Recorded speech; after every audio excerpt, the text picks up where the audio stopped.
Dios les bendiga, mis hermanos. Qué agradable reunirnos como pueblo de Dios una vez más para este servicio cúltico que le celebramos ante la presencia de nuestro Dios con un tema genial que ha venido tocando nuestras vidas, nos ha llevado a hacer un trabajo de confrontación, de observación de nuestra vida de una forma constante a través de la oración, de la reflexión, la meditación, pero que definitivamente ha sido muy salvador. Se lo digo aún desde mi experiencia particular, personal. Hoy es un día especial, porque definitivamente, mis hermanos, es tiempo de buscar a nuestro Dios, llenarnos de Él y desde nuestra experiencia transmitirle al mundo lo que está pasando en nuestra propia vida. Bienvenidos todos, nuestros hermanos en cualquier lugar de Colombia y del mundo, para este maravilloso servicio de hoy miércoles, donde hemos sido convocados para seguir creciendo. Mis hermanos, les invito a que estén en pie y vamos a iniciar con una oración. Vamos a colocarnos ante la presencia del Señor, pidiéndole a Dios que nos ayude y que hoy, una vez más, nosotros podamos trabajar nuestra vida con estos contenidos de la palabra que estamos recibiendo. Les invito a todos que estén en pie. Soberano Dios y Padre Celestial, te doy muchas gracias porque tenemos esta nueva oportunidad de estar aquí congregados, de ser iglesia. Te doy gracias por todos mis hermanos en cualquier lugar del mundo que están en este trabajo, en esta disposición para aplicar a sus vidas, para recibir este mensaje que estamos recibiendo que ha sido tan salvador. Padre amado, gracias. Ayúdanos. Te lo pedimos en el nombre de nuestro Señor Jesucristo. Amén y amén. Mis hermanos, les invito a que abran sus Biblias en el libro de Mateo, el capítulo 5. Mateo, capítulo 5. Yo les voy a leer desde el versículo 21 hasta el versículo 26 y luego desde el versículo 38 hasta el versículo 48. Tómese el tiempo para abrir sus Biblias. Libro de Mateo, capítulo 5, versículo 21. Ustedes van siguiendo la lectura. Yo voy leyendo. Dice la palabra de nuestro Dios así. Oísteis que fue dicho a los antiguos, no matarás, y cualquiera que matare será culpable de juicio.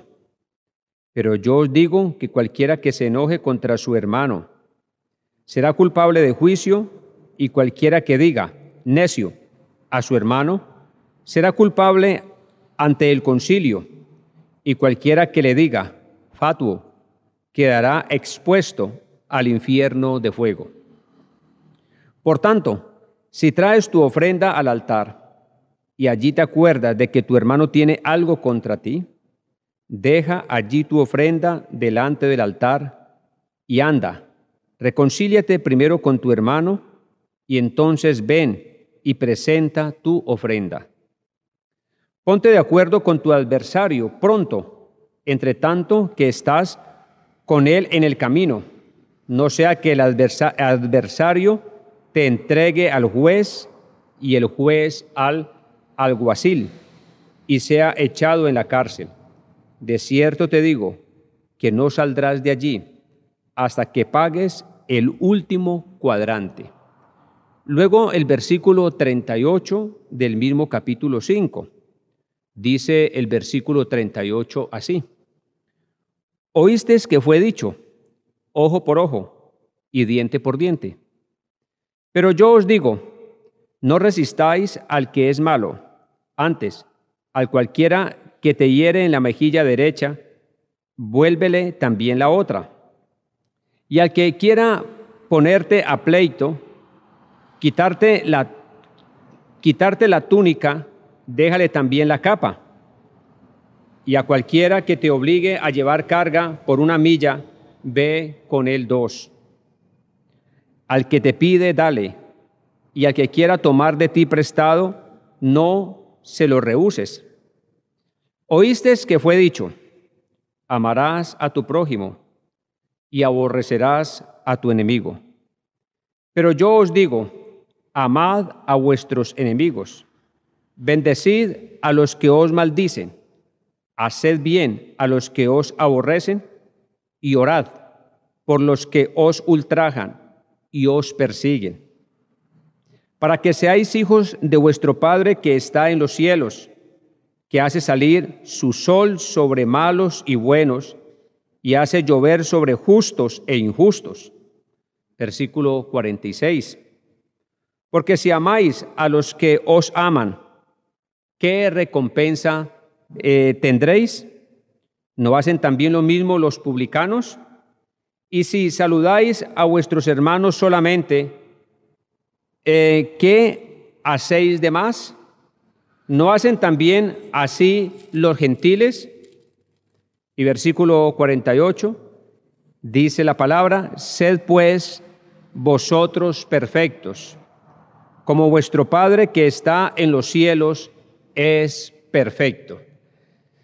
Gloria a Dios por la lectura de la palabra, y seguro que el predicador va a hacer referencia de algo de este pasaje de la palabra de nuestro Dios. Mis hermanos, vamos a preparar nuestra vida, nuestra mente, para alabar a nuestro Dios, exaltarlo con estas preciosas alabanzas que vienen a continuación, y posteriormente llega el predicador de la palabra de Dios para traernos un mensaje de parte de nuestro maravilloso Rey, así que vamos a estar dispuestos para recibir toda esta verdad en nuestras vidas. Un abrazo a todos y que la bendición de nuestro Padre sea sobre toda la iglesia. Dios les bendiga.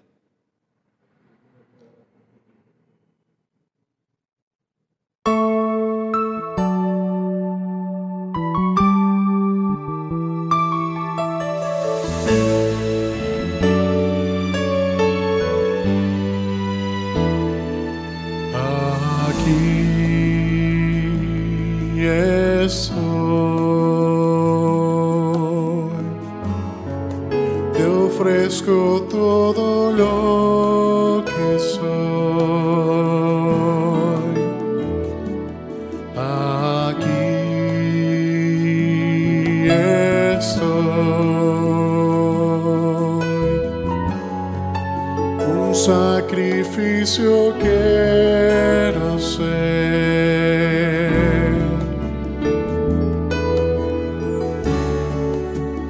toma mi ser,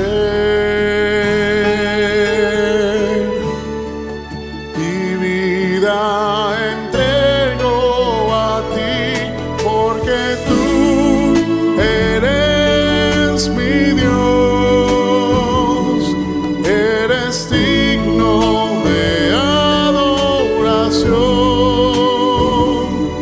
una ofrenda de amor seré.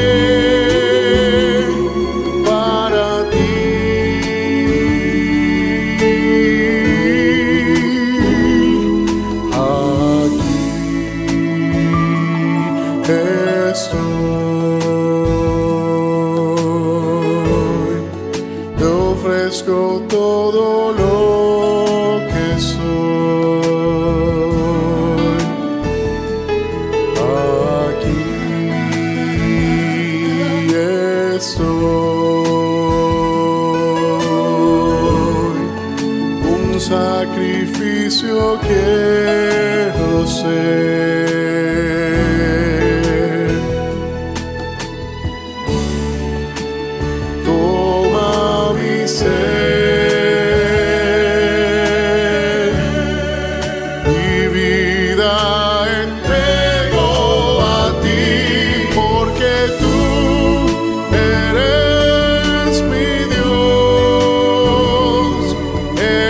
Digno de adoración,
maravillosa gracia vino Jesús a dar, más alta que los cielos, más honda que la mar, más grande que mis culpas, clavadas en la cruz, es la maravillosa gracia de Jesús.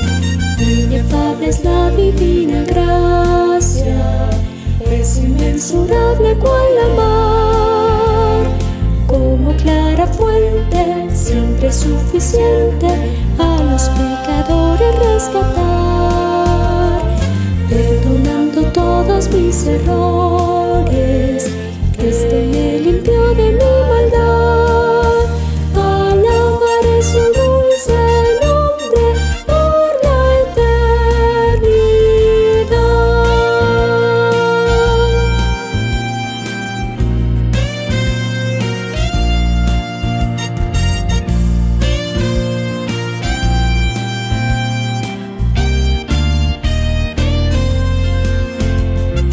Maravillosa gracia, gracia de compasión, gracia que sacia el alma con plena salvación, gracia que lleva al cielo, gracia de paz y luz, es la maravillosa gracia de Jesús. Inefable es la divina gracia, es inmensurable cual la mar, como clara fuente, siempre suficiente a los pecadores rescatar, perdonando todos mis errores. Cristo me limpió de mi maldad, alabaré su dulce nombre por la eternidad.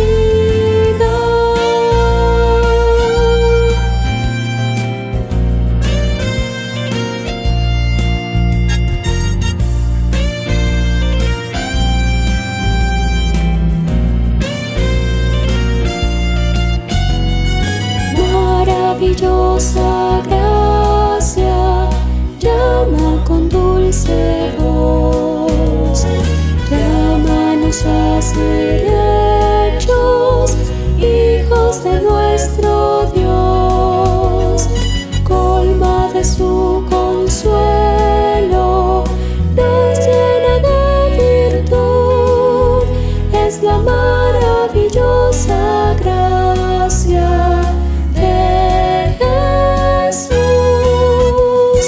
Inefable es la divina gracia, es inmensurable cual la mar, como clara fuente, siempre suficiente a los pecadores rescatar, perdonando todos mis errores. Cristo me limpió de mi maldad, alabaré su dulce nombre por la eternidad.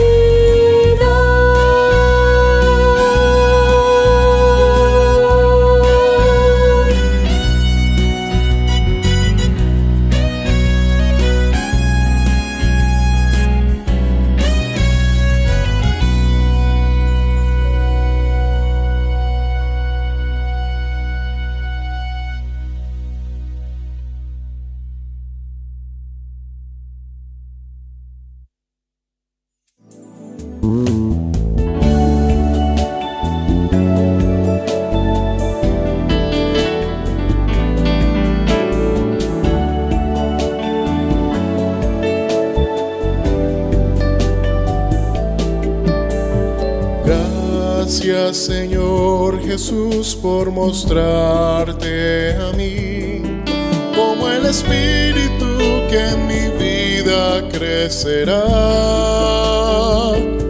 que a un mejor nivel de vida me guiará. transformado por tu gloria dejarás.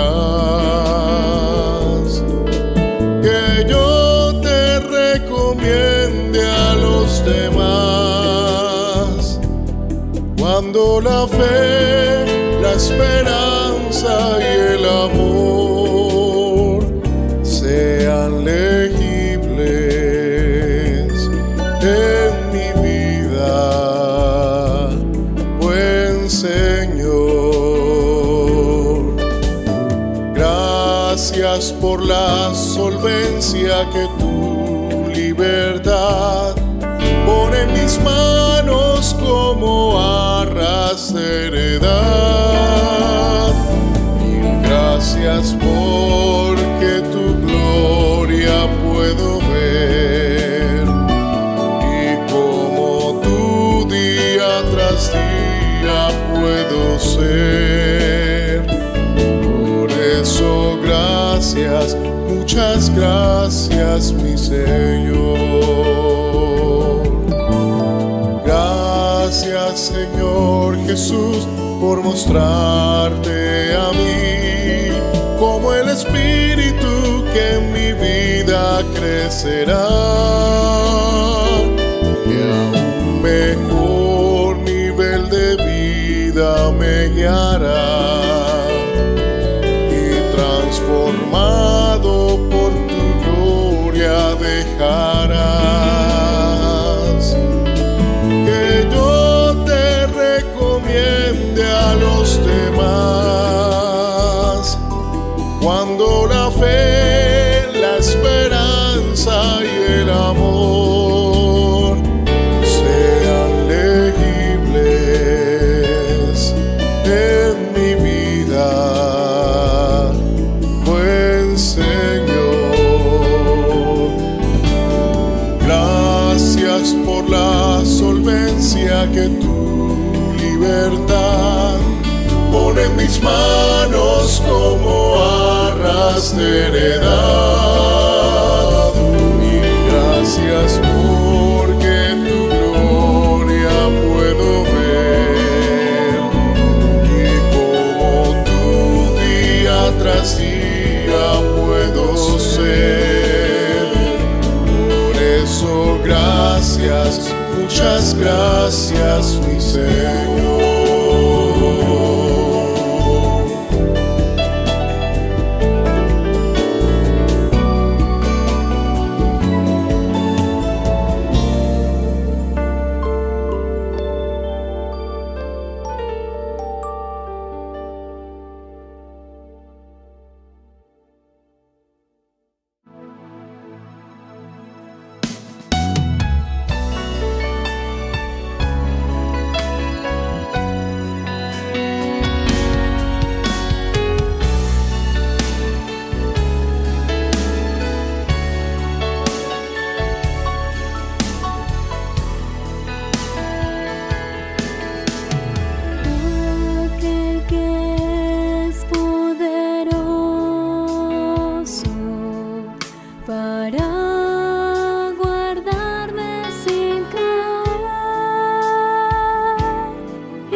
Salvador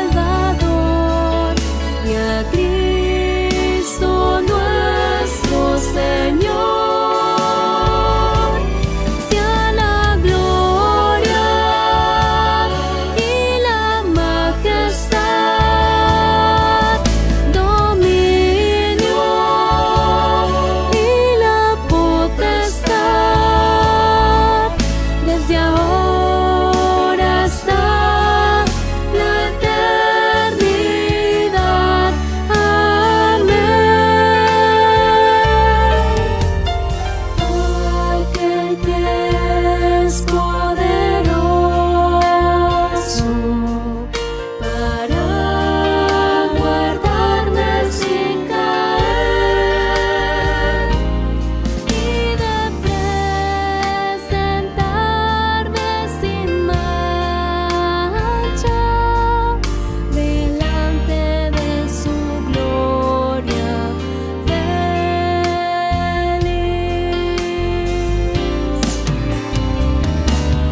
Al único Dios nuestro Salvador y a Cristo nuestro Señor, sea la gloria y la majestad, dominio y la potestad,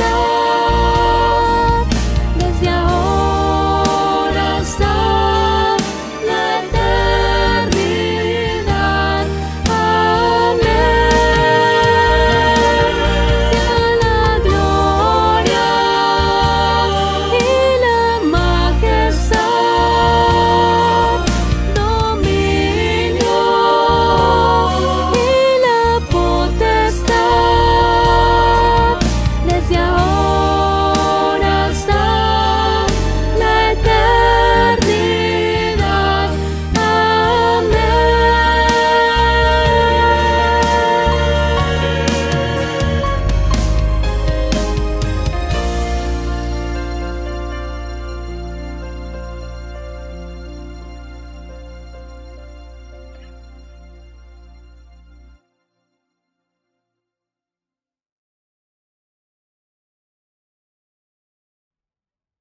Hermanos, damos gracias a Dios de esta congregación, poder hacer parte de ella, poder en esta noche estar participando de este culto y poder estar recibiendo desde ya el impacto de la bendición de Dios sobre nuestras vidas, sobre nuestras mentes. En el centro del trabajo en esta noche está la restauración de nuestra mente, la salud mental. Por eso yo sé que Dios, a través de su Espíritu y con todos los recursos de su palabra, está haciendo trabajo terapéutico en nosotros en medio de todas estas condiciones que nos tensionan, algunas que nos angustian, otras que además no sabemos manejar. Y entonces Dios está haciendo su trabajo completo en lo que va desarrollando en las condiciones de nuestra vida. Estamos expuestos a las virtudes de la gracia de Dios, a las características especiales de su buena voluntad que está afectando los puntos álgidos de nuestra condición humana, nuestras afectaciones, los daños que tenemos. Y por eso decimos que su gracia es extraordinaria.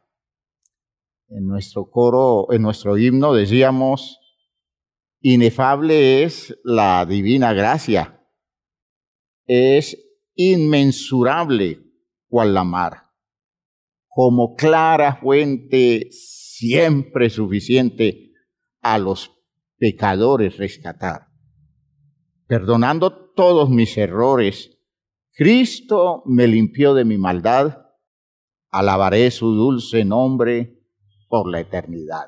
Qué canción más hermosa, más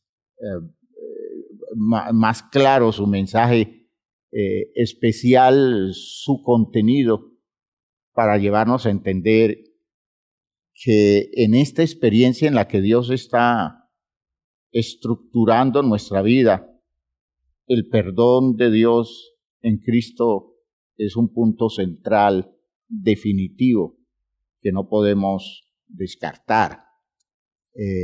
Nosotros debemos ser moldeados en esta cultura del perdón en la que Dios nos está trabajando.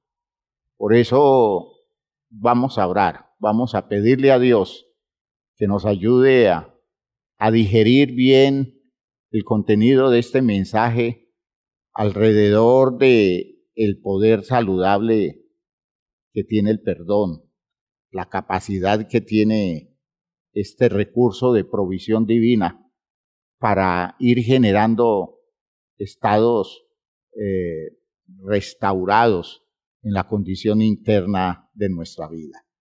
Oremos todos. Padre eterno, gracias te damos por todo lo que nos concedes, por tu manera de expresarte, por tu manera de manifestarte, tus muchas formas de estar presente en medio nuestro, tu respaldo al llevarnos a nosotros a entender todos los recursos que nos has provisto en el recurso fundamental de la palabra.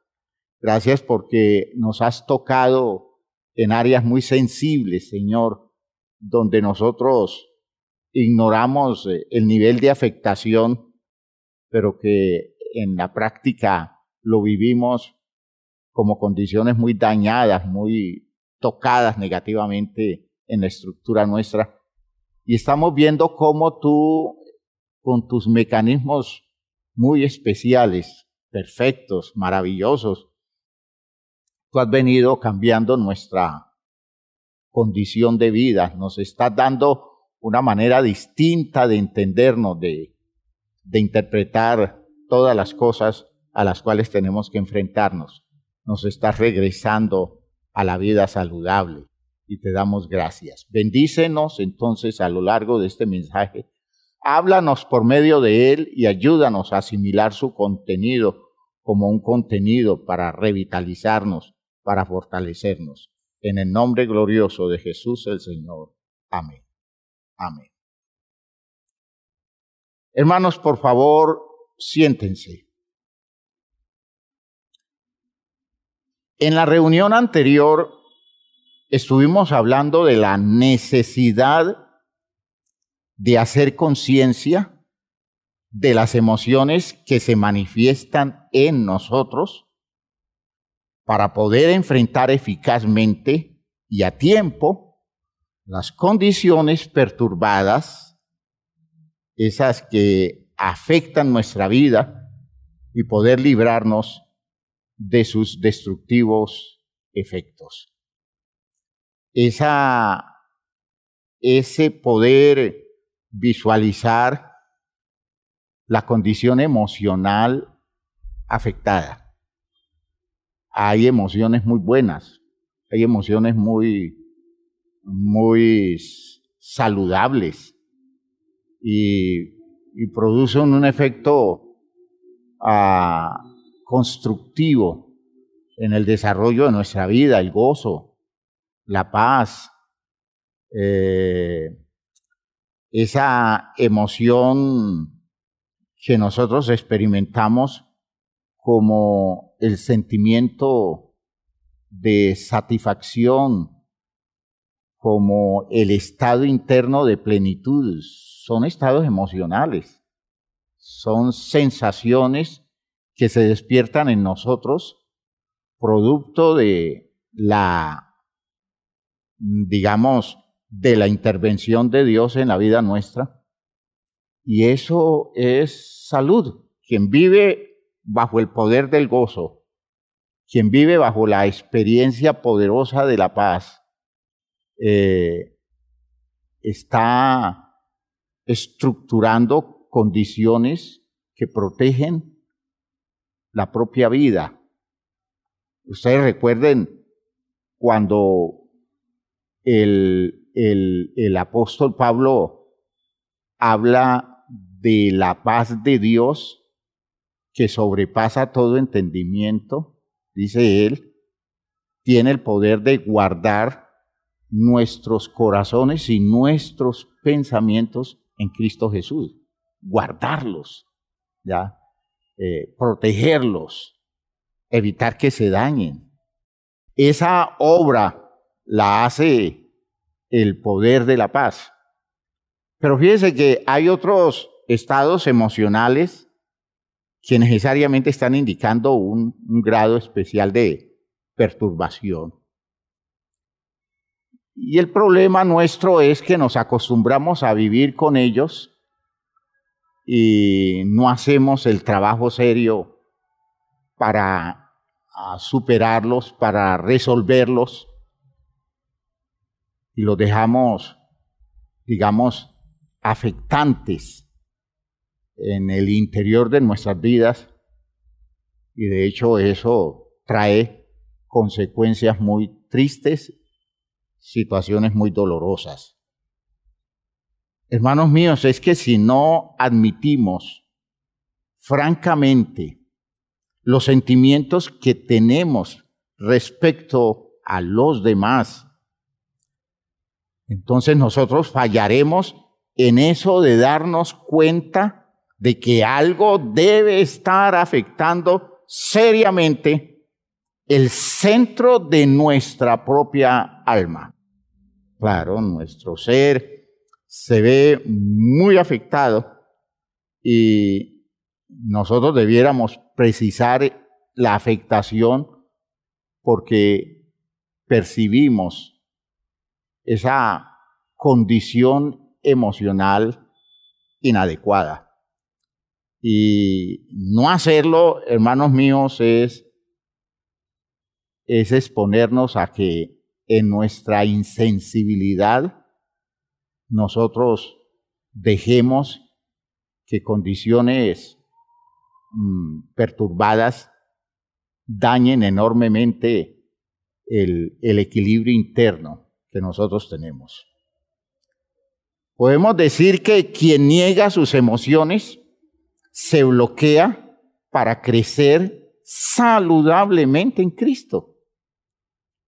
Una persona que está viviendo bajo el poder de una ira sostenida. Hay gente que permanece airada por años, solo que no se da cuenta y que de hecho esa ira guardada, sostenida, se manifiesta frecuentemente, se cubre en tiempos con una aparente normalidad, pero bajo el poder de pequeños estímulos se dispara porque allí está vigente por años.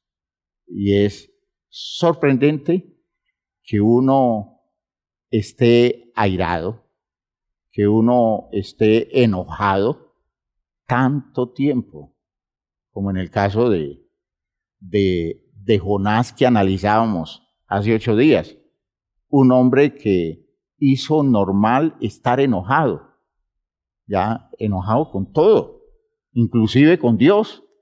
Llegó el momento en que las cosas se dan en el saludable orden divino y Jonás la emprendió con Dios y se molestó enormemente, se molestó con la vida, se molestó con la circunstancia que se dio cuando las condiciones físicas bajo las cuales se estaba protegiendo fueron destruidos por un fenómeno de la naturaleza, un suceso natural. Entonces, uno descubre que la gente airada, fíjense que estoy hablando de eso que a su tiempo lo vamos a tratar con mucho detalle. La gente airada debiera ser evidente para ellos que están muy dañados por su ira, que que explotan con una facilidad enorme y todo el tiempo están echándole la culpa a los demás y dicen, es que usted me provoca, es que esas actitudes suyas, es que su forma de hablar, es que su forma de mirar, bueno, todo es motivo para que aparezca los arranques de ira, en una ira que se ha sostenido durante mucho tiempo. Ese no admitirlo es exponernos a daños terribles. Y uno de los más graves es que una persona, en términos cristianos, no va a crecer. Esa persona no va a dar la mínima medida de desarrollo en su condición de persona espiritual. Cuando no reconocemos nuestros estados afectados, nunca haremos nada para hacer saludables nuestras relaciones. Es decir, relaciones que se están desbaratando todo el tiempo. Nosotros vivimos ese tipo de experiencia de espacios relacionales muy convenientes, muy válidos, y los exponemos al fracaso porque nuestras condiciones emocionales, producto de la manera de interpretar las situaciones que se dan en esos espacios relacionales, están abocando el encuentro con las personas a una condición de rompimiento, de distanciamientos. Y eso, hermanos míos, lo único que confirma es que no somos en lo mínimo conscientes de la gravedad de lo que está pasando. Por ejemplo, en las relaciones matrimoniales, las personas debieran descubrir a tiempo cuando condiciones de resentimientos están matando el encuentro válido con la otra persona. Generalmente cuando eso se va dando, se dispara ese mecanismo de estar juzgando al otro y todo el tiempo condenándolo por cosas que posiblemente haga mal hechas, o a veces por cosas que la otra persona en su malestar exagera y las plantea como absolutamente inadecuadas. Y terminan, hermanos míos, las personas rompiendo una relación de pareja que cuesta tanto construirla, porque cuesta construir una relación de pareja, pero termina destruyéndose porque las personas no se hicieron conscientes de que fueron apareciendo condiciones emocionales de vidas afectadas alrededor de situaciones que debieron trabajarse muy a tiempo antes de caer en esos extremos profundamente dañados. ¿Ya? Cuando no reconocemos esos estados afectados, nosotros nunca haremos cosas apropiadas alrededor de esas relaciones, porque no podemos resolver aquello que no hemos encarado francamente. ¿Ve? Si el asunto va en declive, ¿ya? Y nosotros no lo encaramos, encararlo no es necesariamente estar confrontando a la otra persona alrededor de mis percepciones, sino poder enfrentarme a mí mismo. Porque es muy cómodo tratar de resolver el problema acusando al otro de las cosas que nos motiva a acusarlo. Y no nos damos cuenta que el primer paso debiéramos darlo cuando nos enfrentamos a nosotros mismos. Poder decirnos, ¿y a mí qué me está pasando? ¿Y yo qué estoy pensando? ¿Cómo estoy dejando crecer esto dentro de mí? Cuando no hay nada tan extremo, tan absolutamente negativo que justifique que yo entregue a la destrucción este espacio relacional con mi amigo, con mi amiga, con mi cónyuge, con mis padres, con mis hijos, con mi tío, con mi primo, con mis nietos, etc. Los entregamos así de fácil. Y no entendemos que eso cuesta enormemente. Eso se parece mucho a esos ejercicios espirituales irresponsables de personas que dejan que se les pierdan almas que Dios ha rescatado por negligencia, porque consideran que es una persona que no vale la pena, y sucede que por esa persona Jesucristo dio su vida. Pero nosotros decimos, bueno, si se pierde es el que se pierda. Y sucede que la iglesia ha hecho inversiones enormes desde el punto de vista espiritual para tener esa persona dentro de la congregación. Ha luchado, ha hecho esfuerzos, ha elaborado programas para estimular la vida cristiana de esa persona, y en el momento de su crisis, entonces llega un líder que dice, bueno, si se pierde, que se pierda. ¿Y cuánto se está perdiendo allí? ¿Cuánta inversión de orden moral, espiritual? Y no hablo de lo económico porque no es el centro de eso. Pero ¿cuánta inversión se pierde, hermanos míos? Porque a nosotros nos resulta insignificante que alguien se desvíe y nunca más vuelva a los caminos de la salvación. No nos duele su condenación.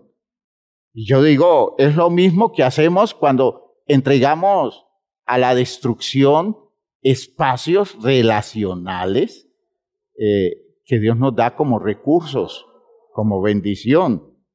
Nosotros no entendemos que una relación bien establecida es una cosa que tiene mucho más sentido, valor, tiene mucho más precio que muchos millones de pesos que podamos tener en una cuenta bancaria. Y nosotros entregamos a la destrucción unas relaciones porque no cuidamos los estados emocionales que van surgiendo en nosotros, producto del mal manejo que hacemos de ese espacio relacional.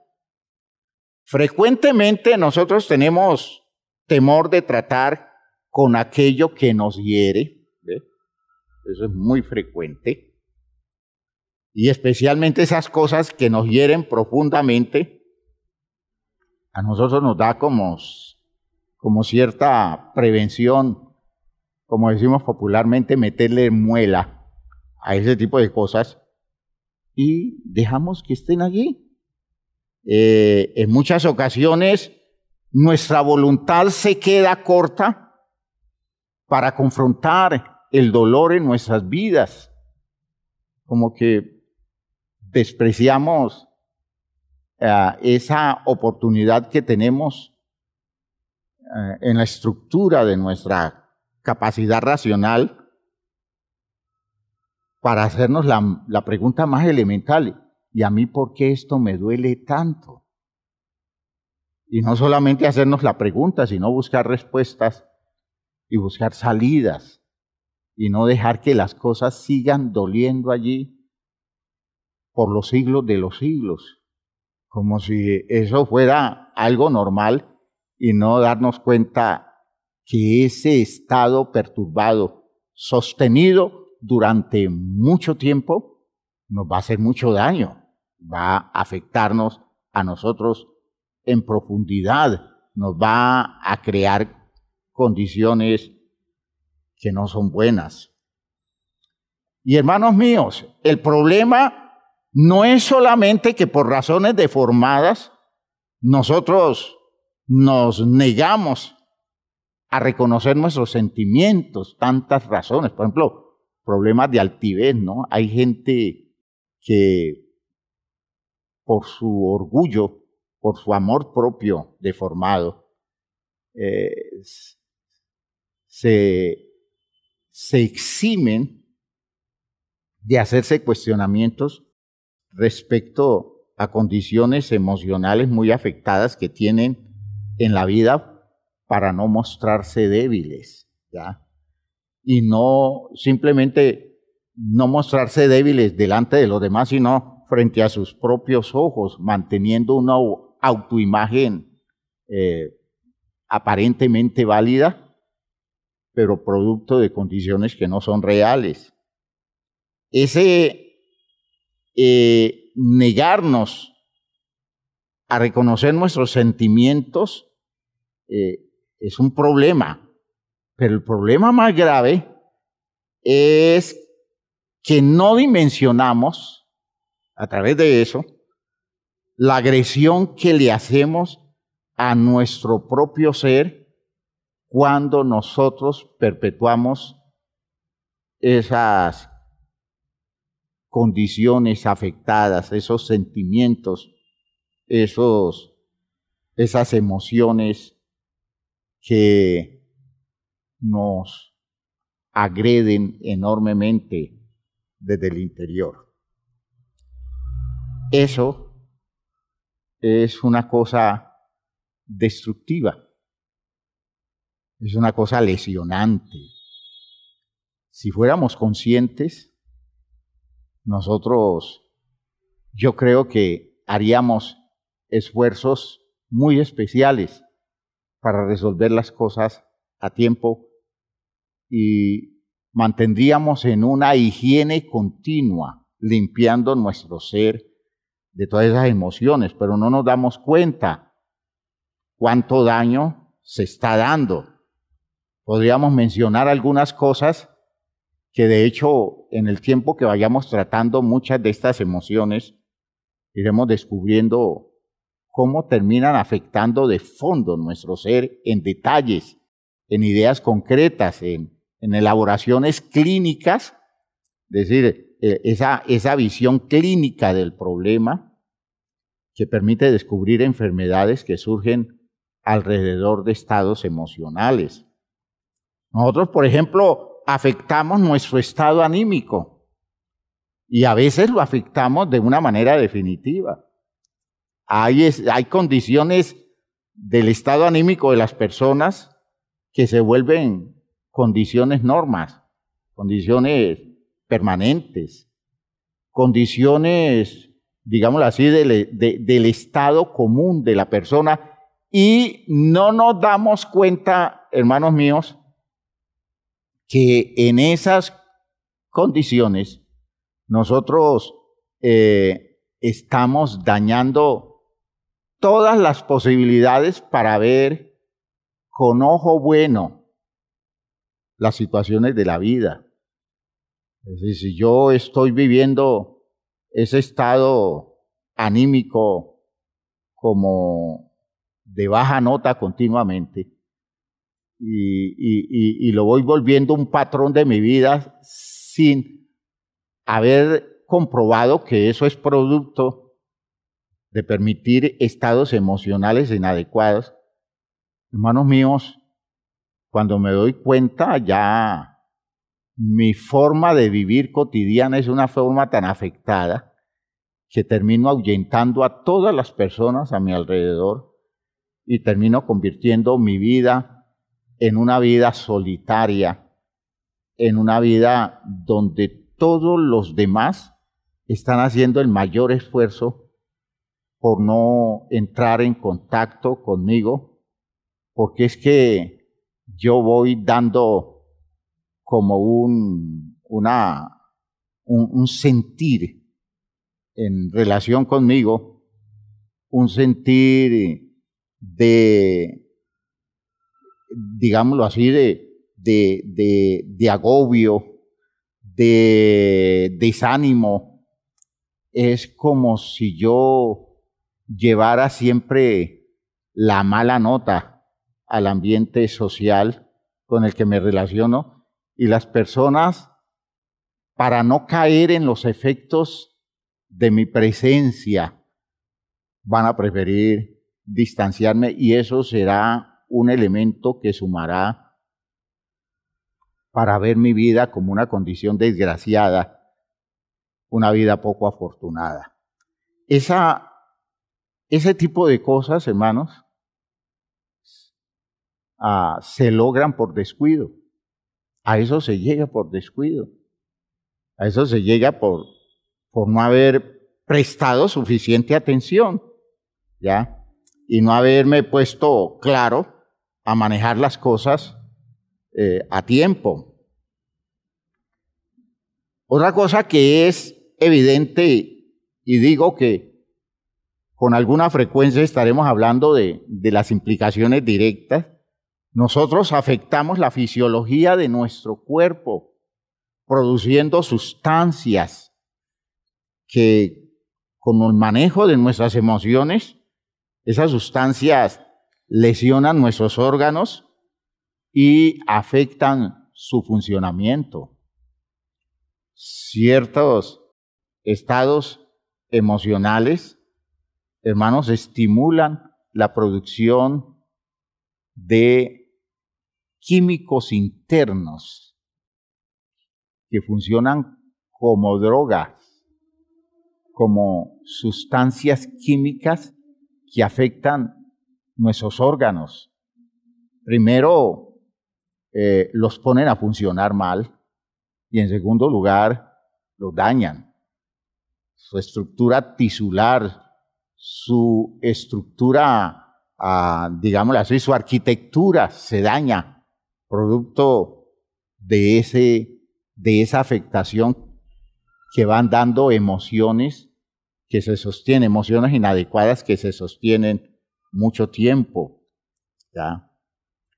Nosotros afectamos nuestra mente y esa mente se ve tocada hasta una insania extrema, enfermedades mentales que son consecuencia de emociones mal trabajadas. Y esto es terrible. Finalmente, el trastorno espiritual. Fíjense ustedes que es ya el punto culminante. Y ese trastorno espiritual es algo al que se llega porque terminamos dándole cabida al mal y perdiendo la ruta de nuestra salvación, porque terminamos actuando como personas desorientadas, como personas que se perdieron en el camino. Y lo triste de todo eso es que entregamos el territorio maravilloso, producto de la bondad divina, lo entregamos al manejo del mal que se apodera de todo nuestro ser. Nos volvemos agentes del mal cuando somos hijos del bien. Nos convertimos en territorio de tinieblas cuando fue la luz la que nos engendró. Y todo por el hecho de que no tuvimos en cuenta el cuidar, limpiar y mantener en rigor las condiciones emocionales nuestras. Por eso, hermanos míos, para la Biblia, esas emociones que afectan tanto nuestra vida relacional, hay que resolverlas lo más pronto posible. Y quiero que tengan en cuenta algunas cosas sobre la base de una reflexión que nosotros hagamos de la perspectiva que nos da el Señor Jesucristo, el gran maestro de la elaboración emocional saludable.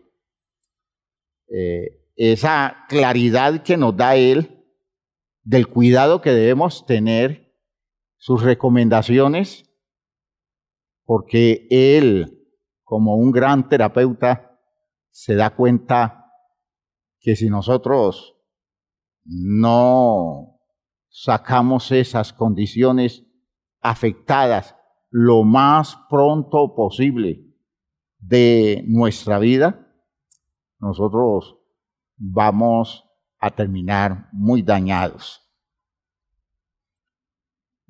Veamos, por ejemplo, en Mateo, en el capítulo 5, Mateo 5, a partir del versículo 21.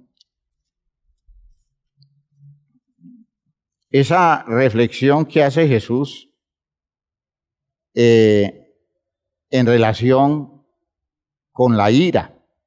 La ira es una condición emocional. Según Jesús, el problema de la ira que no se resuelve es una condición tan grave como la condición interna de la mente de una persona que termina cometiendo un homicidio. ¿Ya? Estar molesto con alguien mentalmente me lleva a ser un homicida. Y esto no es, digámoslo así, nimiedades en el manejo de las exigencias morales, sino la realidad que se va dando en el ser de la persona que se sostiene en un estado de ira. Dice el Señor Jesucristo en el capítulo 5, versículo 21. Dice, oísteis que fue dicho a los antiguos, no matarás. Fíjense ustedes cuál es la base de la reflexión. El gran mandamiento, no matarás. Y cualquiera que matare será culpable ¿de qué? De juicio. ¿Y qué quiere decir culpable de juicio? Tiene que ir al tribunal y tiene que ser juzgado por su homicidio. Y dependiendo de cómo lo encuentre, esa persona puede perder la vida por su crimen. Jesús entonces les dice, pero yo os digo que cualquiera que se enoje, piensen ustedes que la base de la reflexión es el homicidio. ¿Ya? El homicidio, no matarás. Jesús dice, alrededor de esa idea, cualquiera que se enoje contra su hermano será culpable de juicio. Es decir, será llevado, según el texto del versículo 21, será llevado al tribunal como un homicida, porque es el homicidio el que lo lleva a juicio. Y solo es un enojo, ¿ya?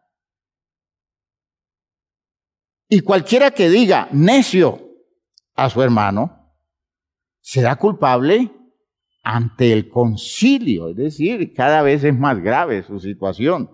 Y cualquiera que diga fatuo quedará expuesto al infierno de fuego.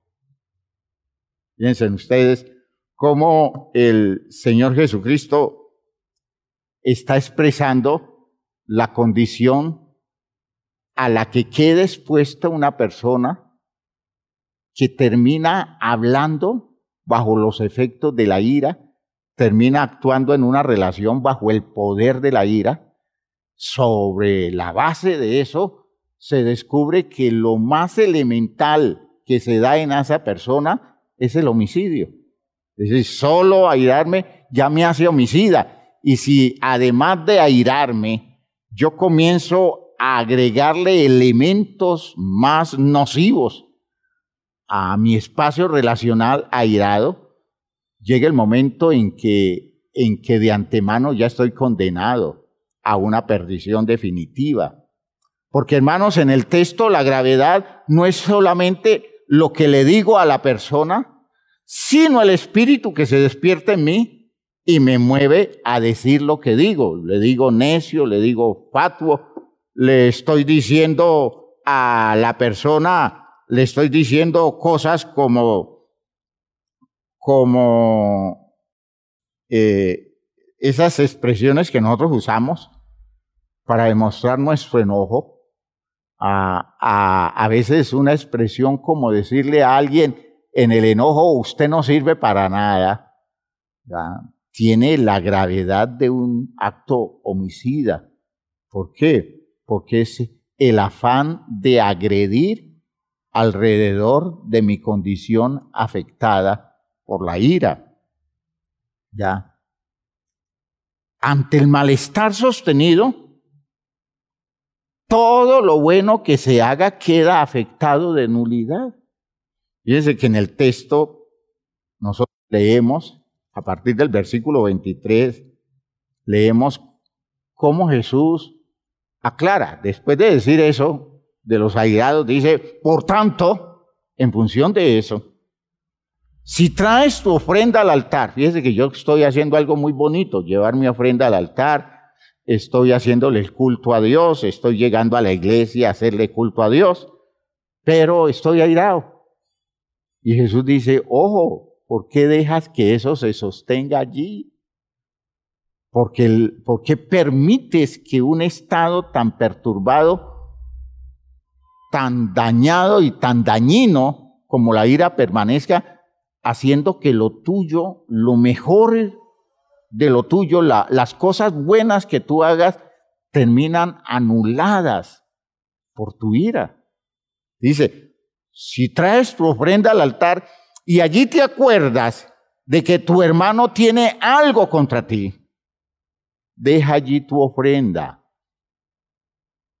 delante del altar y anda, reconcíliate primero con tu hermano y entonces ven y presenta tu ofrenda. Fíjense ustedes que la solución de la ira es más importante que dar una ofrenda en el templo. Y cuando digo ofrenda no estoy hablando del dinero, estoy hablando de la actitud de culto de una persona delante de Dios. ¿Ya? Si el culto delante de Dios carece de sentido, dar dinero, pues también carece de sentido. Si yo no resuelvo la ira que me está afectando y me está volviendo un homicida y me está condenando al infierno. Por eso Jesús le dice, no es tiempo de que tú te entretengas en una actividad religiosa, porque la actividad religiosa es nula. Tu ira lo hace nulo, ¿ya? Por eso dice, ponte de acuerdo con tu adversario pronto. Entre tanto que estás con él en el camino, mientras tengas la oportunidad de tenerlo cerca, mientras tengas la oportunidad de resolver las cosas antes de que empeore el cuadro y ya no haya alternativa, porque terminas para ti matando a tu hermano, anulando cualquier vínculo posible. ¿Ya? Y eso no quiere decir que lo mate físicamente, sino que anule los espacios relacionales y haga más perturbado el ambiente, llevando a la condición relacional a una ruptura definitiva. Ponte de acuerdo con tu adversario pronto, entre tanto que estás con él en el camino, no sea que el adversario te entregue al juez. Piensen ustedes que es una condición complicada, es decir, ya entra en juicio el asunto y la cosa es que ya en esa instancia yo ya no lo puedo resolver directamente porque está de por medio un tribunal y el juez al alguacil y seas echado a la cárcel. De cierto te digo que no saldrás de allí hasta que pagues el último cuadrante. En otras palabras, ¿por qué dejas que tu ira te meta en una condición tan complicada que termines endeudado sin tener recursos mínimos para resolverlo cuando pudiste resolverlo en la forma menos lesionante posible? Fíjese que son cosas que Jesús está advirtiendo. Ustedes no den lugar a los espacios nefastos de una ira sostenida creyendo que tienen libertad para hacer otras cosas cuando la ira le está anulando los espacios a las cosas válidas que ustedes están haciendo. Ya.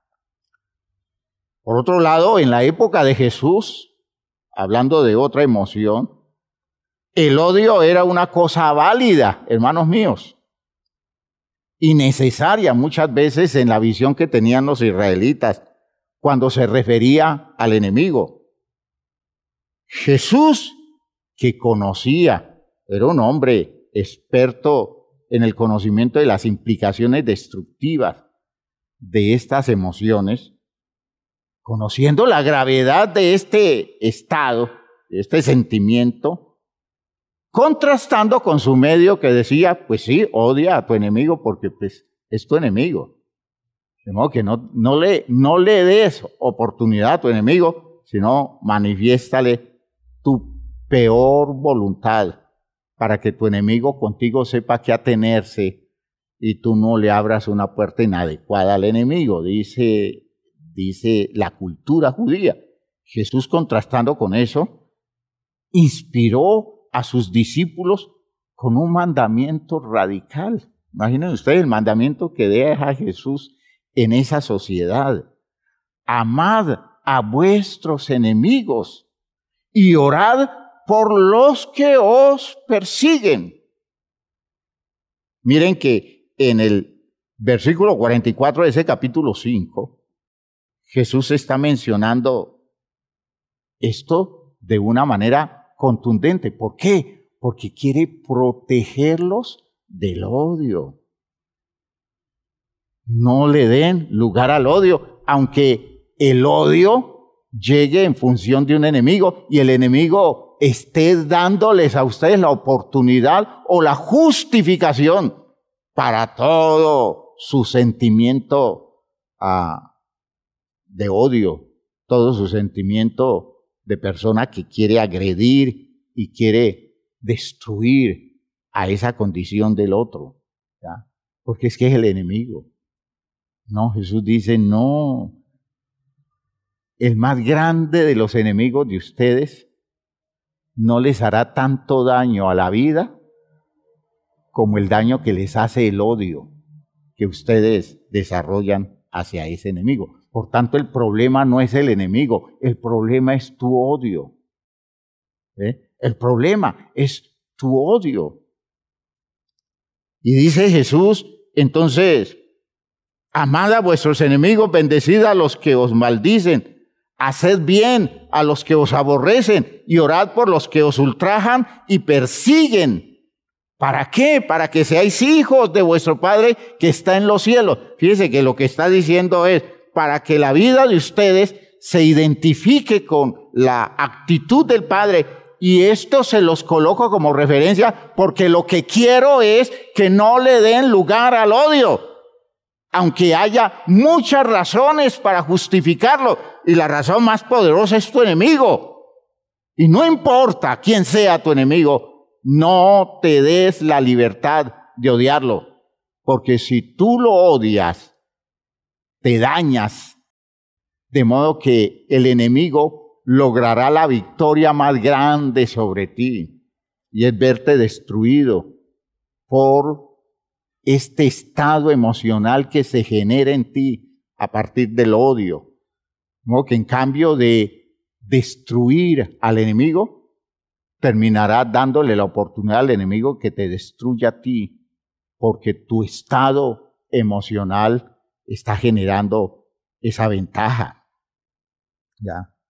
Seáis hijos de vuestro Padre que está en los cielos, que hace salir su sol sobre malos y buenos, y que hace llover sobre justos e injustos. Son las razones de fondo. ¿Sí? El argumento que sustenta este planteamiento de Jesús lo coloca así como un soporte de fondo para que no tengamos ninguna disculpa para justificar un odio en nosotros. Pero lo que Jesús quiere hacer es evitar que el odio tenga territorio, tenga terreno en la vida nuestra. Entonces, por eso él previene el asunto. Es preciso asimilar las razones de Dios para que el odio no tenga espacio y para que al odio no se le dé tiempo en la vida nuestra. Un minuto, una hora, un día, una semana de odio es destrucción para nosotros y grave destrucción. Esa es una perspectiva perfeccionada desde la claridad divina. Fíjense ustedes que Jesús nos quiere librar de caer bajo la fuerza de estados emocionales. Y si llegan esos estados emocionales, hay que sacarlo lo más pronto posible. ¿Por qué? Porque el daño que están haciendo es enorme y por eso Jesús quiere prevenir esa condición en nosotros. Ahora, respecto del amor, Jesús les coloca a los discípulos una demanda extrema para no dar espacio al odio, por ejemplo, o no dar espacio al temor, porque fíjense que tanto el odio como el temor se generan alrededor de la ausencia del amor, entendiendo que el amor, como ya hemos conocido, es una condición de estructura. Nosotros amamos, hermanos míos, nosotros amamos por la estructura que alcanzamos, por la madurez que logramos, por la manera como nosotros nos vemos a nosotros mismos y a partir de esa visión podemos interpretar mejor la relación con los demás. Entonces, Jesús dice, yo los quiero a ustedes amando. ¿Y por qué? Porque de fondo Él sabe que si el amor está, no hay ocasión para el odio. No hay ocasión, por ejemplo, para el miedo. Dos estados emocionales terriblemente destructivos, amén de otros que están por allí ligados a la ausencia del amor. Jesús les dice, ustedes tienen que entender que mi demanda es una demanda en donde el amor es una condición especial y exigida. Y por eso dice en el versículo 46, para elevarlos a ellos, dice, porque si amáis a los que os aman, Mateo 5, 46, ¿qué recompensa tendréis? ¿No hacen también lo mismo los publicanos? Si saludáis a vuestros hermanos solamente, ¿qué hacéis de más? ¿No hacen también así los gentiles? Sed pues vosotros perfectos, como vuestro Padre que está en los cielos es perfecto. ¿Qué les está diciendo? Entonces no simplemente amen a los que los aman, amen a los que no los aman, amen a los que los desprecian, amen a los que los odian. Y de esa forma lograrán el estado de experiencia en la vida que se perfecciona en el espíritu de la perfección de Dios. Vean que esa es una idea protectora, es una idea fundamental.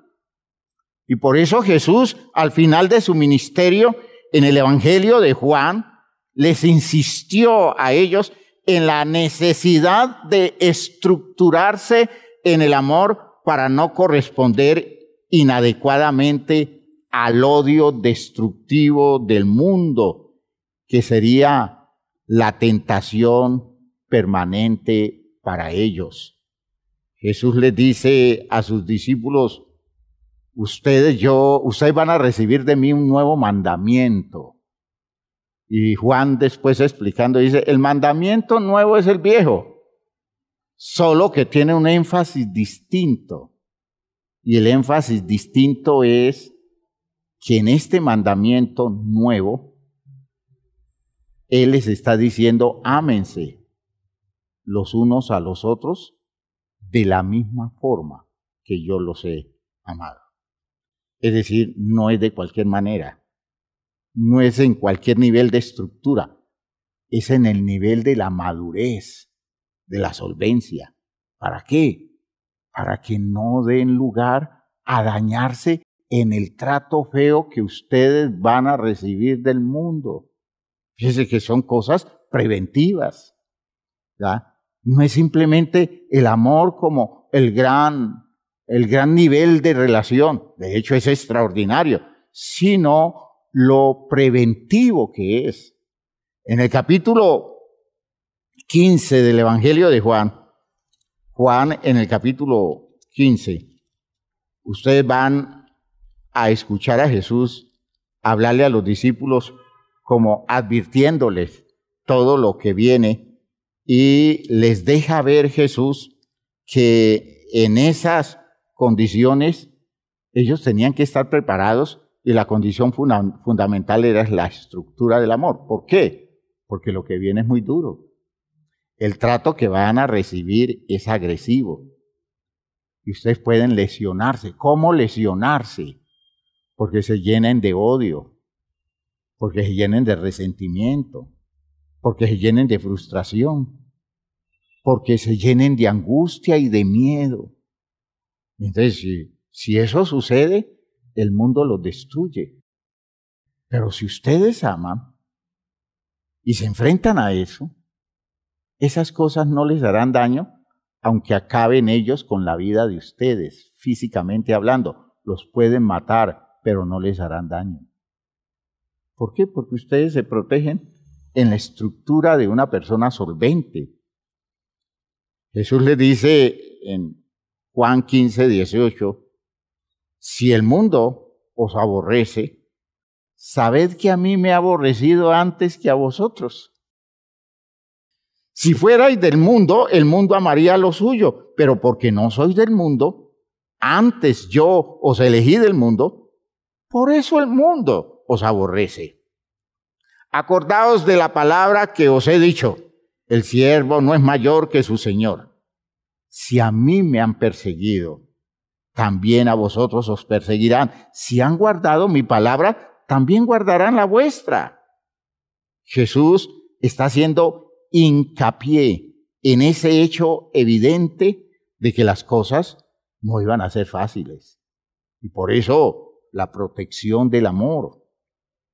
En el capítulo 16, versículo 1, Jesús les dice estas cosas, os he hablado, cuando va concluyendo esta idea de el aborrecimiento y la agresión del mundo, dice, estas cosas os he hablado para que no tengáis tropiezo. Es decir, para que ustedes no caigan en el juego de dañar su corazón, de dejarse afectar tanto y entrar a ser víctimas de una condición de la que ustedes no deben ser víctimas. Estas cosas os he hablado para que no tengáis tropiezo. Os expulsarán de las sinagogas. Y aún viene la hora cuando cualquiera que os mate pensará que rinde servicio a Dios.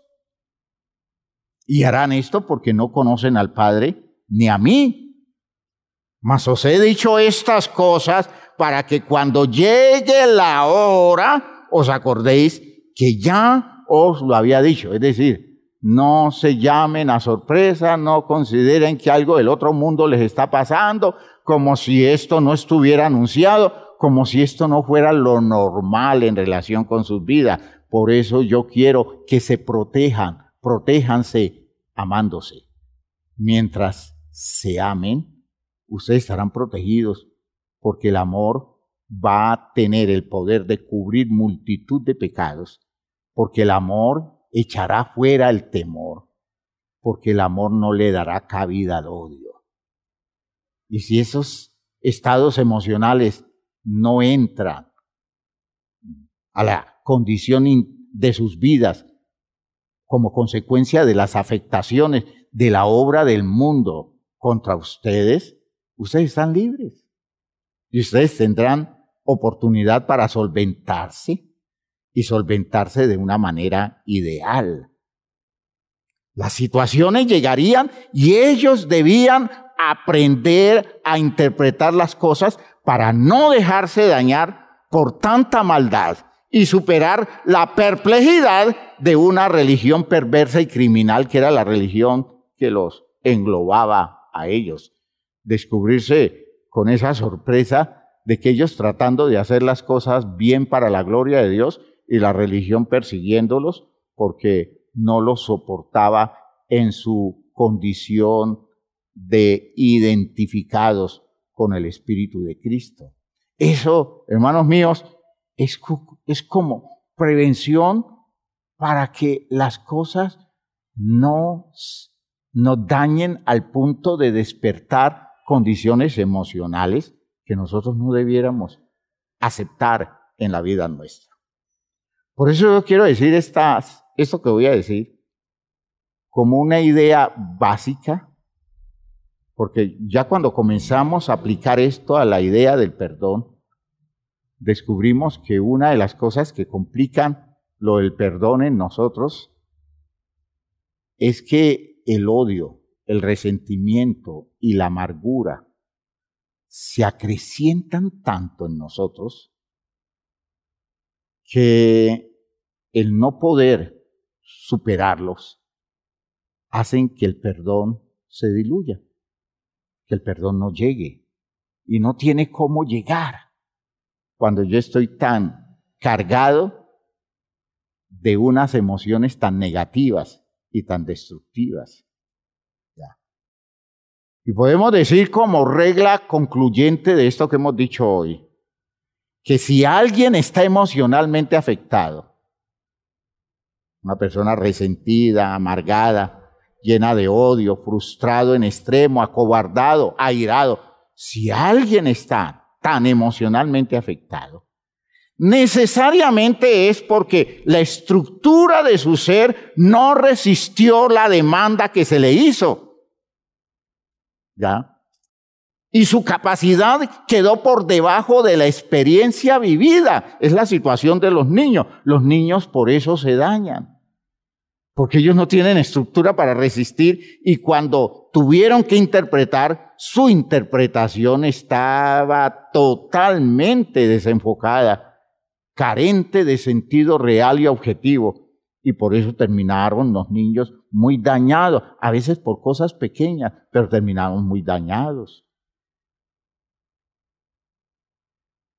A los adultos nos puede suceder lo mismo, porque lo que estamos viviendo termina excediendo en mucho la estructura que tenemos y entonces terminamos tan golpeados, agobiados, destrozados por dentro que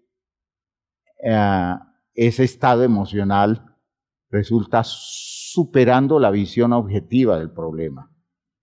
¿Y qué es lo que va resultando? La condición de una persona que no sabe interpretar la situación. Esa es una de las condiciones que se dan. No sabe interpretar la situación.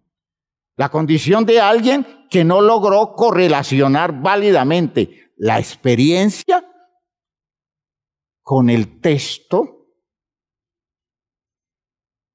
de las razones de Dios, con todo ese contexto del universo que lo rodea. El universo está cargado de razones válidas, pero cuando la persona se enfrenta a una situación inmanejable, no logra correlacionar esa situación con ese universo válido y entonces se le crea un lío, se le daña su mundo, se le dañan sus espacios.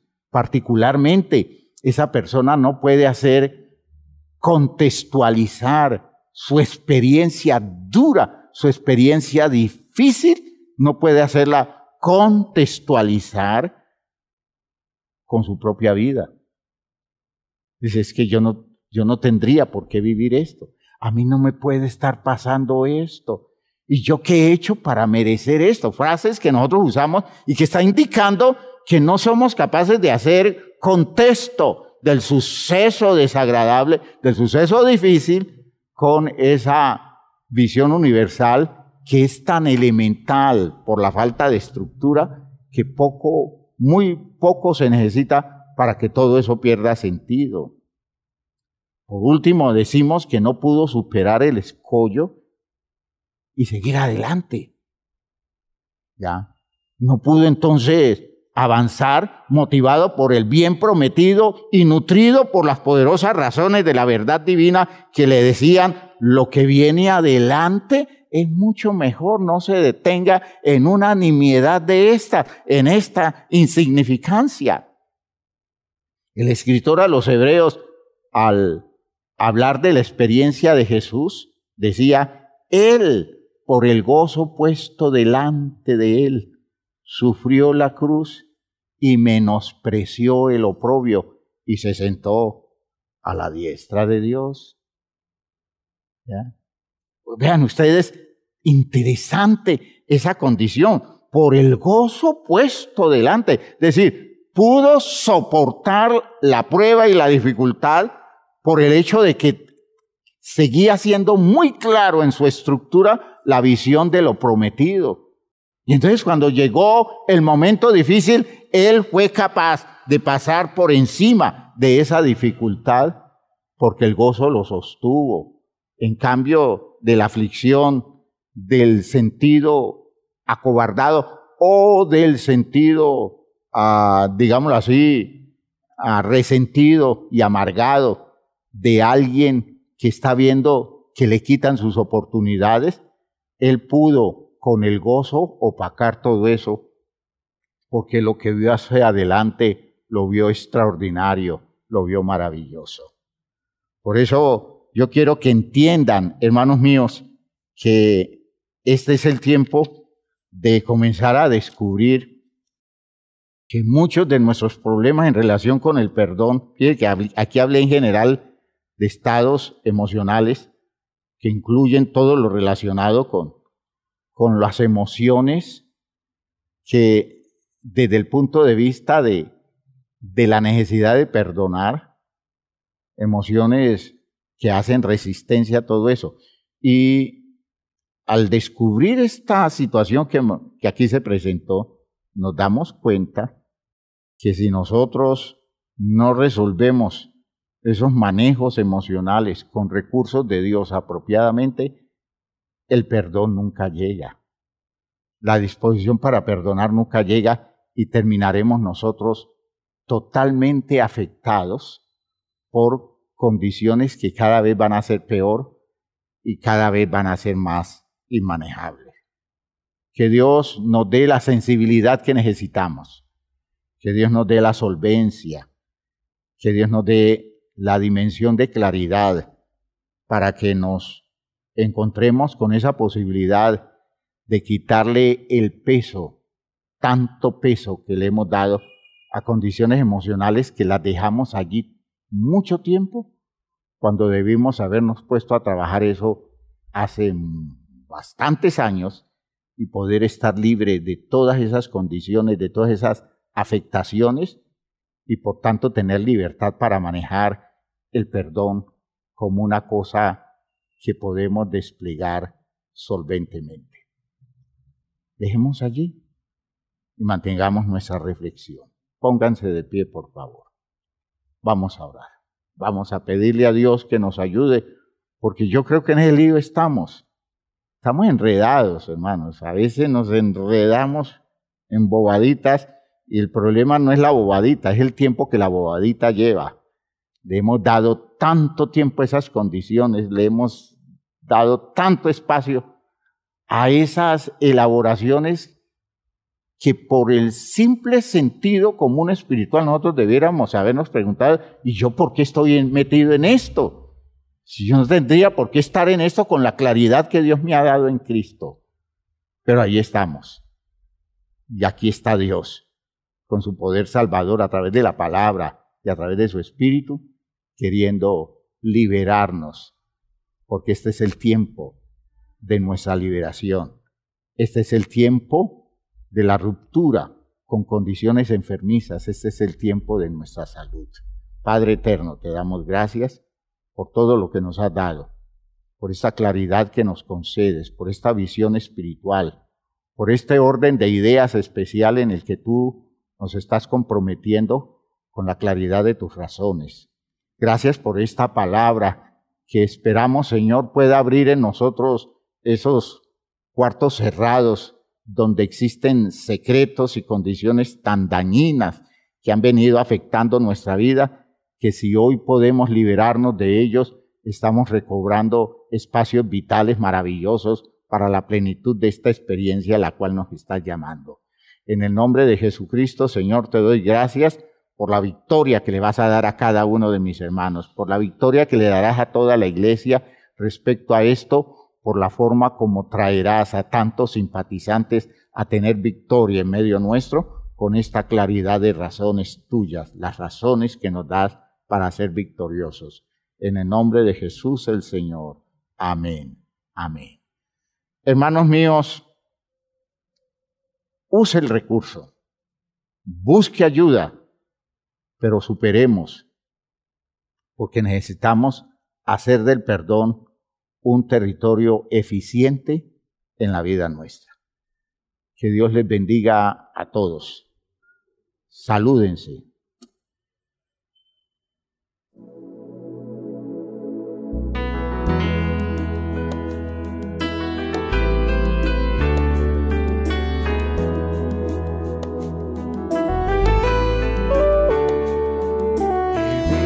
En un mundo a la deriva sin control, en medio de una sociedad sin rumbo y dirección, mas siempre habrá esperanza y un futuro siempre habrá, si en nuestro Dios confiamos y en su iglesia hallamos paz. Y es su iglesia que me guía y me consuela y si hay dolor, ella cuida bien mis pasos y me brinda eterno amor. Es el faro del Señor que me ilumina al caminar, y es también la fortaleza que protege en todo mal. Es verdad, es paz, es vida y siempre busca el bienestar de cualquiera que permita a Dios hacer su voluntad. En su amparo es que yo crezco, pues a ella pertenezco. Gracias Dios, pues sé que en tu infinito amor me has brindado con tu iglesia salvación.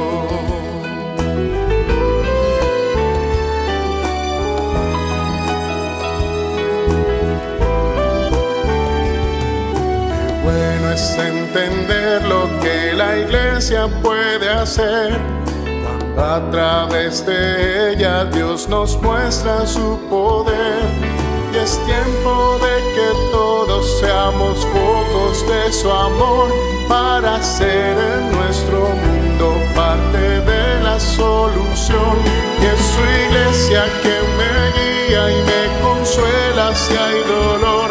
Ella cuida bien mis pasos y me brinda eterno amor. Es el faro del Señor que me ilumina al caminar, y es también la fortaleza que protege en todo mal. Es verdad, es paz, es vida y siempre busca el bienestar de cualquiera que permita a Dios hacer su voluntad. Y en su amparo es que yo crezco, pues a ella pertenezco. Gracias Dios, pues sé que en tu infinito amor me has brindado con tu iglesia salvación.